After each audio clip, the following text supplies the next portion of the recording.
Déni, reconnaissance, repentance, pardon. Elle est longue, la liste des mots pesés et sous-pesés par les derniers présidents pour parler de la mémoire de la colonisation et de la guerre d'Algérie, alors que les 60 ans des accords d'Évian marquant la fin de la guerre seront célébrés en pleine campagne présidentielle au mois de mars. Emmanuel Macron ne cesse de revenir sur cette mémoire à vif. Mais comment cet ambitieux chantier de la mémoire parle-t-il aux harkis, aux pieds noirs, aux indépendantistes et à leurs descendants dans cette campagne qui démarre de façon très clivée entre un Éric Zemmour, lui-même enfant de pieds noirs, et d'autres qui comparent les violences policières aux crimes de 61? Pas facile de parler dans la subtilité. C'est pourtant ce que nous allons faire avec Emmanuel Blanchard, historien, spécialiste de la guerre d'Algérie, et Victor Bourry, qui a suivi l'écho de ce sujet brûlant sur les réseaux sociaux où chaque camp se retrouve.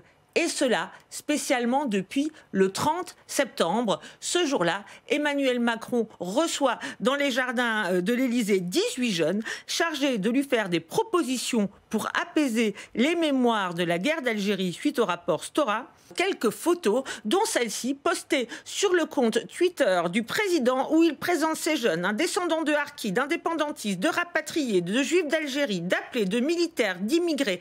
Bref, il fait attention à n'oublier personne et les remercie de l'échange. Sauf que, et c'est là le rebondissement, cet échange va susciter les foudres du pouvoir algérien après qu'un journaliste du Monde rapporte 2 phrases du président. Est-ce qu'il y avait une nation algérienne avant la colonisation française? Ça, c'est la question.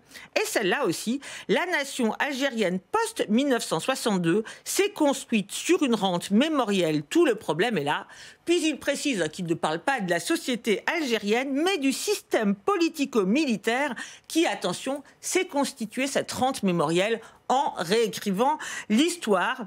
Ces propos entraînent immédiatement une riposte d'Alger qui, 1, rappelle son ambassadeur et 2, interdit le survol de son territoire aux avions militaires français qui se rendent au Sahel. En Algérie, le journal El Watan qualifie ces propos d'Emmanuel Macron de dérapage. Et en France, Victor Bourry, comment ces propos sont-ils reçus? On a vu Emmanuel Macron énumérer toutes ces communautés et leurs descendants. Comment ils les reçoivent, ces phrases? On assiste à des échanges et des débats qui sont essentiellement au sein de ces communautés et sur leur histoire.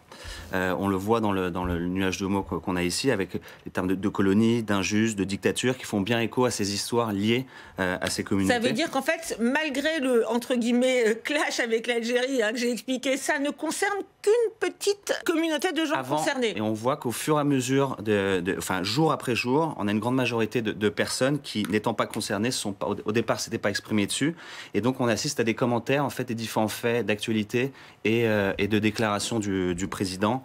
On le voit dans les mots d'avion, de rappel de l'ambassadeur, où en fait, il y a une forme de surprise par rapport à ces événements. Ouais. Alors, Emmanuel Blanchard, du coup, cet incident, il pose une question qui est, est-ce voulu, est-ce qu'Emmanuel Macron a voulu, selon vous, envoyer un message avec ces phrases qui sont prononcées hors caméra, mais quand même un journaliste assiste à l'échange, et si oui, est-ce que c'est des phrases destinées à la France, puisqu'on voit bien qu'il y a cette phrase sur la nation algérienne qui s'est constituée grâce à la colonisation.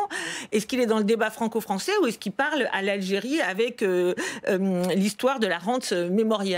Il y a 2 choses qui sont évidentes. De tels propos ne pouvaient que froisser le pouvoir algérien, et il était sûr qu'il y aurait des réponses à de tels propos, et des réponses qui pouvaient bien sûr chercher une escalade sur le plan diplomatique, puisque Emmanuel Macron avait considéré que les questions mémorielles relevaient de la diplomatie, ce qui est un choix pour le moins étonnant, puisque les mémoires des 2 sociétés sont forcément clivées. Quand vous dites ça, ça veut dire quoi? Ça veut dire qu'il voulait que ça se fasse ensemble, c'est ça, que ce soit un travail conjoint?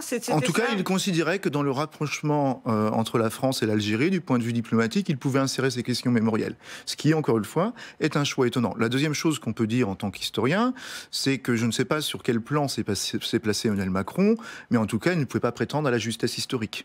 Il a effectivement eu des propos où il donnait l'impression de se placer au-dessus de la mêlée, alors même que ce qu'il affirme avec force peut être reçu en Algérie, par exemple la question de la rente mémorielle, cela a été signalé par des historiens algériens depuis des années. La société algérienne, quelque part, refusait aussi la façon dont la guerre d'indépendance est patrimonialisée.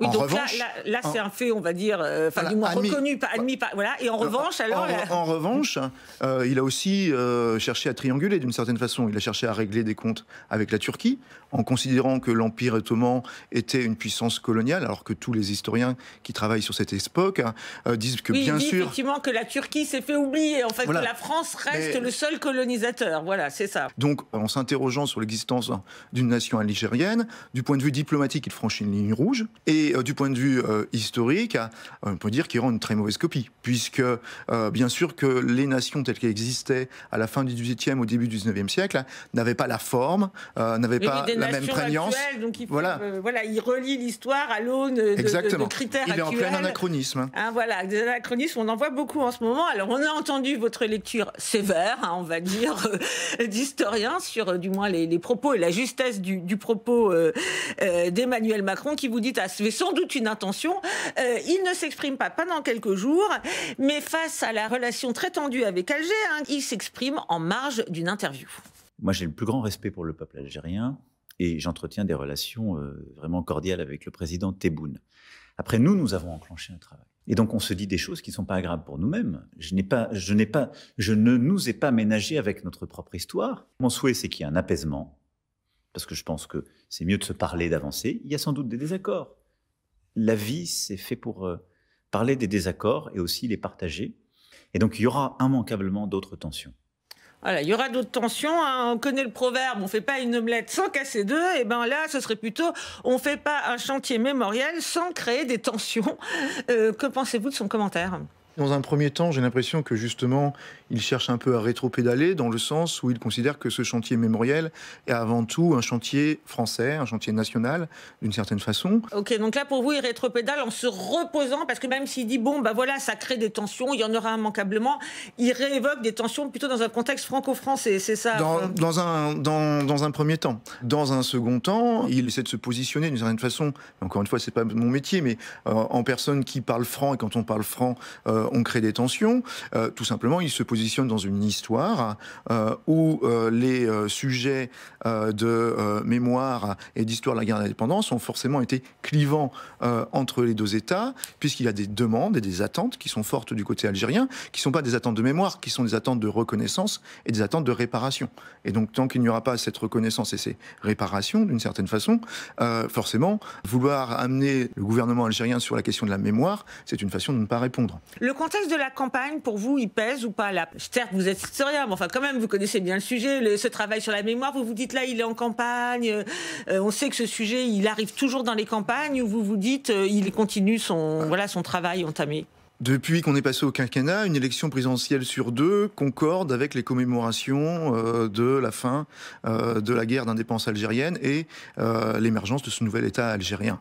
Donc effectivement, ce sujet est forcément un des sujets de la campagne, même si c'est pas forcément le sujet qui est le plus attendu par la plupart des électeurs, des électrices. Mais pour les personnes en campagne, pouvoir parler à des communautés organisées, pouvoir parler à des associations, c'est important. Et parce qu'il y a l'association de Harki, c'est très organisé. Et alors justement, vous dites, c'est pas forcément le sujet attendu par les Français, mais c'est vrai qu'Emmanuel Macron, à peu près au même moment, quelques jours avant, il avait demandé pardon au Harki, un pardon, cette fois dans un cadre très officiel, juste avant la journée en hommage au Harki, un pardon qui poursuit un travail entamé par ses prédécesseurs, François Hollande et Nicolas Sarkozy. On va voir, comme vous le disiez, que c'est vraiment un passage obligé. Alors à tous les harkis envers lesquels la France a une dette, je dis au nom de la République que la France leur doit réparation. Je reconnais les responsabilités des gouvernements français dans l'abandon des harkis. Aux combattants abandonnés, à leurs familles, qui ont subi les camps, la prison, le déni. Je demande pardon. Nous n'oublierons pas. Alors, on a beaucoup présenté finalement Emmanuel Macron comme allant plus loin que ses prédécesseurs en demandant pardon. Mais si je vous écoute bien, celui qui parle de réparation, c'est Nicolas Sarkozy finalement. Alors, est-ce qu'il y a une vraie évolution? Est-ce qu'il va vraiment plus loin que ses prédécesseurs ou pas entre ces mots réparation de Nicolas Sarkozy, responsabilité de François Hollande et pardon d'Emmanuel Macron vis-à-vis des harkis là? Alors des propos, des dispositifs, des hommages à ceux qui sont appelés les harkis, effectivement, on pourrait en faire toute une histoire. Je crois que les propos qu'il a tenus étaient des propos qui étaient attendus et qui ont été bien reçus par ce qu'on peut appeler la communauté harki organisée. Mais ce qui est surtout attendu, c'est le contenu concret des réparations. Et le contenu concret des réparations, cela prend forcément une forme de politique. Une forme politique qui ne va pas simplement dans des indemnisations individuelles d'un tort subi. Et ce tort, est-ce qu'on le répare par des indemnités individuelles ou est-ce qu'on essaie de le réparer en faisant en sorte que les descendants de ces personnes puissent bénéficier de politiques qui, d'une certaine façon, viennent contrecarrer un certain nombre de pertes de chance et viennent les réintégrer pleinement aussi. Ouais, mais on voit bien dans le qu'on n'est récit clairement national. pas dans le débat là. On n'est vraiment pas Voilà. du tout clairement. On est Alors, dans la politique peut-être purement mémorielle, effectivement. Voilà, à l'époque de Nicolas Sarkozy, d'ailleurs, effectivement, il parle de réparation, il était peut-être plus concret. Je ne sais pas à quoi c'est lié et pourquoi. Est-ce que là, pour le coup, c'est un vrai choix politique entre les deux, entre Nicolas Sarkozy qui parle de réparation et Emmanuel Macron qui est dans un chantier purement mémoriel, non? C'est une stratégie politique, là? Je ne sais absolument pas ce que Emmanuel Macron va décider comme politique concrète en faveur des descendants de harkis. Donc de ce point de vue-là, Mais vous notez quand même qu'effectivement, on est dans quelque chose purement mémoriel, quoi. on peut noter que le cadre qu'a choisi le président de la République sur toutes ces questions est avant tout un cadre mémoriel. Puis là, cette année, il y a un autre anniversaire particulièrement important où Emmanuel Macron était très attendu. C'est l'anniversaire du 17 octobre 1961, où lors d'une marche pour l'indépendance de l'Algérie organisée par le FLN, des policiers abattent et jettent dans la Seine plusieurs dizaines de personnes. Après des années de déni et de chiffres maquillés, pour la première fois en 2012, François Hollande écrit dans un communiqué « La République reconnaît avec lucidité ces faits ». Et là, pour les 60 ans, c'est les 60 ans, un anniversaire important, Emmanuel Macron était donc attendu et il parle, les temps changent, cette fois-ci c'est dans un tweet où il reprend d'abord les mots de François Hollande, lucidité et responsabilité, et il ajoute « Les crimes commis la nuit du 17 octobre 1961 sous l'autorité de Maurice Papon sont inexcusables, aux victimes nous rendons hommage ». Alors ce mot inexcusable a été extrêmement commenté parce qu'il ne demande pas pardon, c'est un vrai sujet ou une fausse polémique, là, Emmanuel Blanchard, selon vous? Ça, il faut le demander aux représentants des associations. Il n'y a pas que les représentants des associations, il y a aussi les commentateurs politiques. On est en phase de pré-campagne sur la question comment ça va su. Il faut demander à qui, on voit une forme d'habileté du président de la République qui essaie de ménager d'une certaine façon. Voilà. Mais ce qu'on peut dire quand même, c'est qu'il s'est passé quelque chose. Le président de la République est allé beaucoup plus loin que ses prédécesseurs. Oui. De ce point de vue-là. Et là, on le voit clairement avec François Hollande. Là, il n'y a pas photo. Là. Il s'est passé quelque chose. Après, on peut commenter mot par mot, noter ceux qui sont présents et ceux qui sont absents. Ceux qui sont présents, c'est par exemple cette référence à Maurice Papon, mais aucune référence à la chaîne d'autorité au-dessus de Maurice Papon, puisque Maurice Papon est resté en poste. On peut aussi noter, et c'est ça qui du côté algérien est particulièrement noté, qu'il n'y a aucune référence à la situation coloniale. Donc, il y a une reconnaissance, le mot République est utilisé quand même jusque dans le tweet. En revanche, l'analyse reste partielle. L'analyse reste partielle. Alors, cela dit, vous l'avez dit, il va plus loin.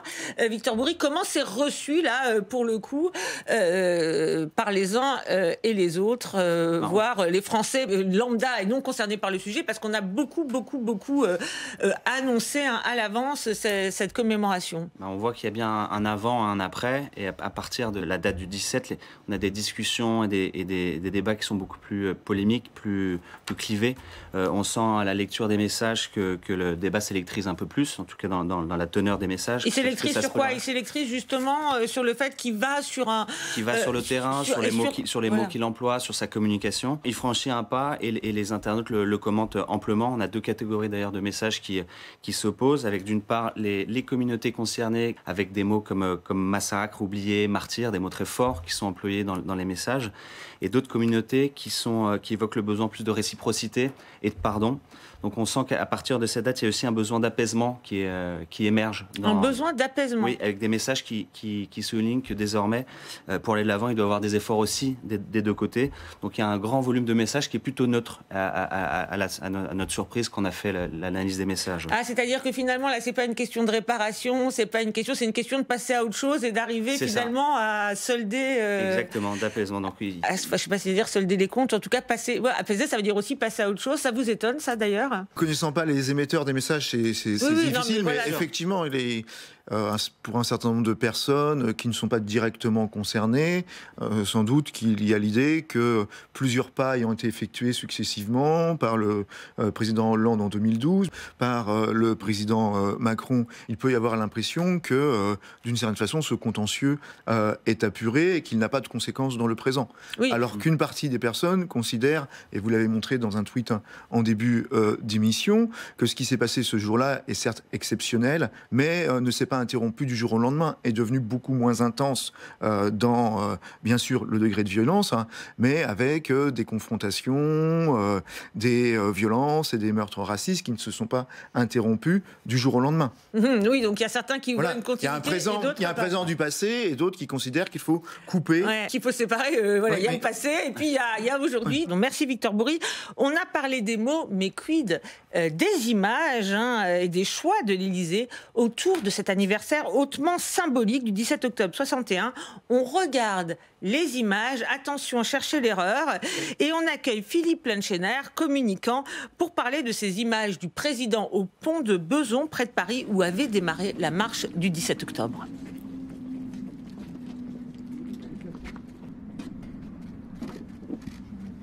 Et on a comme ça plusieurs minutes d'images. Sans un mot, sans un discours. Alors, c'est étonnant parce que dans le tweet du président, il dit les mots qu'on a commentés tout à l'heure. Il y a un communiqué publié dans la foulée, qui stipule, je cite, « Le président a dit », a dit tout ce qu'on voit dans le tweet, sauf qu'on ne l'entend pas dire lors de cette cérémonie, ce qui est quand même assez étonnant. Philippe Lenchener, ça veut dire bonjour d'abord. Bonjour. Ça veut dire qu'en communication politique, il y a les mots qu'on dit et les mots qu'on écrit. Non, il y a Emmanuel Macron. Ah, c'est-à-dire c'est-à-dire que vous avez, avec ces deux extraits que vous avez montrés, c'est-à-dire celui-ci plus l'intervention devant les harkis. Devant les harkis, et les descendants de harkis. Voilà, vous avez en fait toute la politique africaine d'Emmanuel Macron, parce que c'est toujours la même chose si vous regardez bien. Vous avez d'un côté... Ah, c'est pas la politique algérienne. Pour vous, c'est un parallèle parce que vous pouvez coller Ouagadougou en 2017, le Liban, vous pouvez coller Montpellier avec le sommet, vous pouvez coller ça, vous avez toujours la même chose. C'est-à-dire que vous avez un exercice de contrition dans lequel il excelle. Vous avez... L'exercice de contrition, c'est les harkis, je reprends, voilà. Ouais.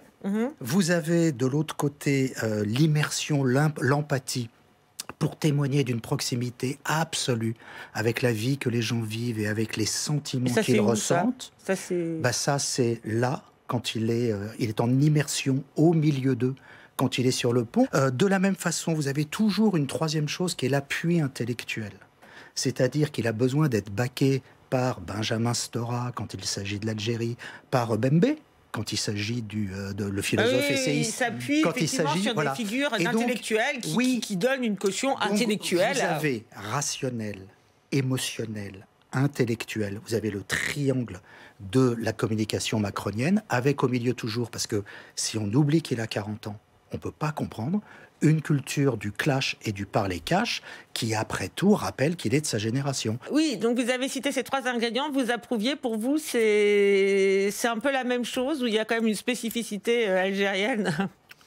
En tout cas, cette analyse me paraît tout à fait pertinente, mais on peut aussi dire qu'il y a des mots qui sont parfois difficiles à dire. Si on analyse l'histoire des cérémonies sur l'esclavage, la traite, la colonisation, ici le 17 octobre 61, même quand il y a reconnaissance, les reconnaissances sont souvent muettes, comme s'il était difficile d'affirmer un certain nombre de choses clairement, puisque ce sont des sujets qui continuent d'être clivants, non pas qu'ils soient irrecevables par la société, mais parce qu'il y a des groupes politiques qui mettent ces sujets sous tension. Et d'une certaine façon, pour Emmanuel Macron ici, en allant sur le pont de Bezons, il rendait un hommage qui n'avait jamais été rendu. Ouais, et en mais ne disant rien... Le mot inexcusable, qu'effectivement tout le monde parle de ce mot, mais il ne le prononce pas, c'est ça qui est incroyable. En ne disant rien, il évitait aussi de donner prise à tout un ensemble... Il évite l'image, quoi. Ouais. Non, mais là, le fait de se taire, de ne rien dire et de montrer que il faut avoir de la compassion, parce que tout de même, on parle de morts et de gens qui ont été balancés. Oui, non, bien sûr, c'est un sujet dramatique. On n'a jamais su exactement combien de personnes étaient mortes. Et donc, bien sincèrement, on peut reconnaître une justesse à ce moment-là. Émotionnel. Oui. Cela dit, du côté des réactions, que ce soit dit ou écrit, je parle des réactions de politique, on n'a pas l'impression que ça ait changé grand-chose, puisqu'à gauche, de Jean-Luc Mélenchon à Yannick Jadot, on considère que le président a raté l'occasion de parler de crime d'État, en clair, il aurait fallu aller plus loin, tandis qu'à droite, certains, comme Éric Ciotti ici, considèrent qu'on est dans la propagande victimaire et anti-française, et qu'il y a des massacres de harkis et de pieds noirs jamais commémorés. On voit que là, à droite, il y a vraiment ce thème, effectivement, dès qu'on parle d'excuses, de victimisation, voilà, c'est dénoncé à droite. Et pourtant, il y a 25 ans, Jacques Chirac, président de droite, reconnaissait la responsabilité de l'État français dans la déportation des Juifs. Donc on se demande si Emmanuel Macron est dans ses pas ou pas, Emmanuel Blanchard, tout simplement. Peut-être qu'il aurait voulu pouvoir avoir lui aussi un grand discours tel que celui de 1995, mais sur le sujet franco-algérien, sur le sujet du passé colonial de la France, ce n'est pas possible. Il faut imaginer que... Et pourquoi c'est pas possible? Jacques Chirac, il ne le fait pas tant de temps que ça après. Oui, mais Jacques Chirac, il parle à un moment où il y a un relatif consensus dans la société pour l'admettre. Ici, Emmanuel Macron doit plutôt être très satisfait d'apparaître au centre du débat politique, dans le sens où à la fois il est allé plus loin, et en même temps il cristallise des oppositions des deux côtés, donc il se remet au centre du débat politique. Peut-être qu'il rêvait effectivement d'être Jacques Chirac en 95, sauf que voilà, la mémoire n'est pas apaisée sur ce sujet-là, et il se replace au centre du jeu, ce qui a quand même un mérite. Est-ce que vous êtes d'accord? Oui, il n'est pas face à un bloc politique et sémantique. Vous en avez eu deux précédemment. Le premier, c'est l'esclavage, qui a fait que ça a été facile de reconnaître la responsabilité dans l'esclavage. Vous avez eu le Veldiv, où ça a été facile de reconnaître le Veldiv. La responsabilité de la France. Là, vous n'êtes pas face à un bloc. Vous n'êtes pas face à un bloc, et il y a en plus, de l'autre côté de la Méditerranée, un État. Un État qui est un régime autoritaire, qui est dans une crise. Quand les États autoritaires sont dans des crises, ils ont toujours la même chose et le même réflexe facile. Peut-être avant de vous faire réagir, je voulais qu'on revienne justement sur l'historique et le passif, puisque Emmanuel Macron n'a pas attendu la campagne présidentielle de 2021 pour s'intéresser à la mémoire et demander pardon. En 2018, déjà, il prononçait ce mot lors d'une visite à la veuve de Maurice Audin, mathématicien français et militant de l'indépendance, assassiné en Algérie. Non, ce serait plutôt à moi de vous demander pardon. Ce pardon de 2018 paraît dans la droite ligne de ses propos de campagne de 2017. D'abord, lors d'une visite en Algérie, là il est bien en Algérie et il parle à la télé algérienne. La colonisation fait partie de l'histoire française, c'est un crime. C'est un crime contre l'humanité, c'est une vraie barbarie. Et ça fait partie de ce passé que nous devons regarder en face, en présentant aussi nos excuses à l'égard de celles et ceux vers lesquels nous avons commis ces gestes. La colonisation est un crime contre l'humanité. En pleine campagne présidentielle, Emmanuel Macron s'attire les foudres des pieds noirs. J'en ai blessé, je le sais, pour des mauvaises raisons. Je les regarde dans les yeux et je leur dis que je les aime. Je les aime, mais je vais le faire. Et c'est vrai, quand on revoit ces extraits aujourd'hui, on a l'impression qu'en 2017, il a un cap très clair. Qu'est-ce qui s'est passé depuis? Déjà, je pense qu'il faut distinguer les deux moments. Le discours de 2017 et le discours d'un candidat à la présidentielle. On a envie de dire aujourd'hui aussi. Non, mais il parle en son nom. Il ne parle pas au nom de la France. Tout à fait. Il parle en son nom et il parle en Algérie. Où l'utilisation de crimes contre l'humanité apparaît comme quelque chose d'évident. Il parle en Algérie, mais on est en campagne présidentielle et c'est commenté en France. Voilà. Mais il s'exprime en Algérie à ce moment-là. Quand il parle comme président de la République avec Madame Josette Audin, quelques semaines, quelques mois avant qu'elle ne décède, c'est-à-dire le temps qui s'est passé pour la reconnaissance, ici, c'est la parole du président de la République. Et la parole du président de la République, ici, elle est importante. Parce qu'encore une fois, il y a eu les mots que nous avons vus, mais il y a aussi eu un communiqué. Et dans les mots que nous voyons ici, il apporte la réponse attendue depuis des décennies par cette femme. Mon mari n'est pas disparu, il a été tué par l'armée Et française. il le fait dans quelque chose effectivement de très intimiste, qui Mais est derrière, un peu dans derrière, il y a un son style communiqué qui a beaucoup plus de force. Voilà, beaucoup plus de force. Beaucoup plus de force parce qu'il reconnaît en tant que président de la République que Maurice Audin est un cas parmi d'autres. Il l'a d'ailleurs fait ensuite en reconnaissant Ali Boumendjel. En 2021. Oui. Mais et alors, donc là, qu'est-ce qui s'est passé alors depuis pour que justement là il ait cette phrase, on le voit bien, enfin on a commencé l'émission avec ça, sur la nation algérienne qui s'est constituée avec la colonisation. Qu'est-ce qui se passe ? Déjà, un président français ne devrait pas porter de récit sur ce qu'est une autre nation. Oui, mais qu'est-ce qui se passe ? Voilà. Vous pensez qu'il lance une dynamique avec les pouvoirs algériens ou le pouvoir algérien, ou alors qu'il n'en attend plus rien, comme on l'entend par moments, qu'il n'attend plus rien des autorités algériennes parce qu'il a peut-être été déçu tout simplement ? En tout cas, qu'il en ait conscience ou pas, c'est peut-être toujours la même chose du point de vue de la rhétorique. En revanche, du point de vue du fond, il est passé d'une position qui était très recevable par l'Algérie, qui était une position anticolonialiste. Oui, on l'a vu en 2017. Ça faisait plaisir, il n'y a pas de problème. Le crime contre l'humanité. Et donc, si on revient juste à cette séquence où il s'adresse à l'État algérien, là, il reprend des poncifs coloniaux. Dire que l'Algérie n'existait pas avant la présence française en tant que nation, c'est un poncif colonial. Bon, écoutez, c'est compliqué, la mémoire voilà, de la guerre d'Algérie, avec réparation ou sans réparation. On voit bien que c'est un sujet complexe et passionnel. C'est un sujet qui va nous emmener directement en salle de montage avec Marie Lebon, Aurélien Tillier et Diane de Charmas, qui vont se coucher tard, comme disait un ancien président, ou se lever tôt. Ou les deux.